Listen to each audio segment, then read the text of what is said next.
Welcome to our Maha Periyava களஞ்சியம் channel. இன்னைக்கு நம்ம ஆன்மீக கதைகளில் கணேஷா ராத்திரியை பற்றி தெரிந்து கொள்ளலாம். மாக சுக்லா சதுர்த்தியின் இரவு காலம் கணேச அர்ச்சனைக்கு மிகவும் உகந்ததாகும்.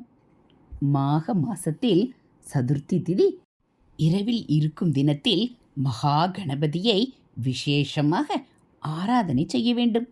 சுத்தமான எள்ளினாலே செய்த பக்ஷணங்களை கொண்டு நெய்வேத்தியம் செய்து பூஜையை நிறைவு செய்ய வேண்டும். சுத்தமான எள்ளினாலே அல்லது எள்ளினாலே செய்த மோதகங்களை கொண்டு ஹோமம் செய்தால் அபரிதமான பலன்கள் கிட்டும் என்று தந்திர சாஸ்திரங்கள் சொல்லுகின்றன. மாக சுக்ல சதுர்த்தி செவ்வாய்க்கிழமையில் வருமானால் கோடி சூரிய கிரகணங்களுக்கு சமமான புண்ணிய காலம். அன்று செய்யும் கணேச உபாசனை அனந்த கோடி பலன்களை தரவல்லது. இவற்றுடன் கும்பசங்கரமான புண்ணிய காலமும் அதே சமயம் சம்பவிக்கின்றன.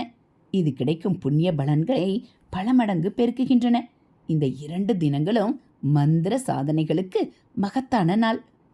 இந்த வருடம் கணேஷாராத்திரி திங்கள் இரவும் பௌம வார யுக்த மாக சுத்த சதுர்த்தி செவ்வாய்க்கிழமை அன்றும் அனுஷ்டிக்கப்படுகிறது.